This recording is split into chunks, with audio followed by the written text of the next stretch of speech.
আসসালামু আলাইকুম রহমতুল্লাহ। Herding bridge এক ঐতিহাসিক স্থাপত্য উপস্থাপন করছি আমি HM হুসাইন আহমদ।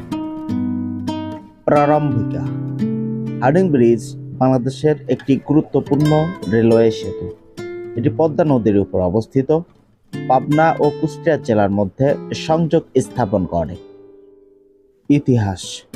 নির্মাণ শুরু 1910 সালে, উদ্বোধন 4 মার্চ 1915 সালে। নামকরণ তৎকালীন গভর্নর লর্ড হার্ডিং এর নামে।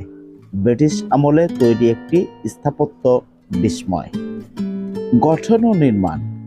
দৈর্ঘ্য প্রায় 1.8 কিলোমিটার, মোট স্প্যান 15টি, প্রতিটি স্প্যানের দৈর্ঘ্য প্রায় 120 মিটার।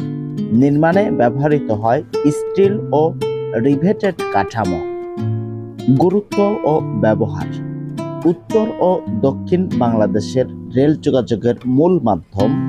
প্রতিদিন অসংখ্য ট্রেন চলাচল করে এই সেতু দিয়ে। অর্থনৈতিক উন্নয়নে বড় ভূমিকা রেখে চলছে এই হার্ডিং ব্রিজটি। ঐতিহাসিক গুরুত্ব। 1971 সালের মুক্তিযুদ্ধের সময় এই সেতু গুরুত্বপূর্ণ ভূমিকা পালন করে। এটি কেবল একটি সেতুই নয়, আমাদের ইতিহাসের এক অমূল্য অংশ।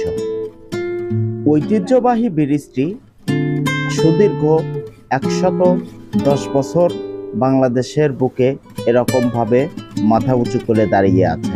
আজ পর্যন্ত ব্রিজটি একেবারে পরিপূর্ণভাবে ফিটভাবে দাঁড়িয়ে আছে, যার কোনো ক্ষয় এবং অবনতি এখন পর্যন্ত আমরা উপলব্ধি করতে পারি নাই। এই হার্ডিং ব্রিজ আমাদের গর্ব।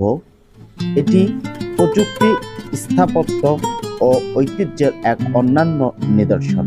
শত বছর পেরিয়ে গেলেও আজও এটি সমান কার্যকর ও গুরুত্বপূর্ণ ভূমিকা রাখে।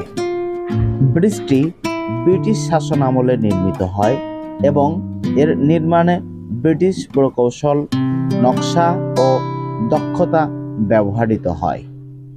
আপনার মূল্যবান সময় দিয়ে ভিডিওটি দেখার জন্য আপনাকে ধন্যবাদ।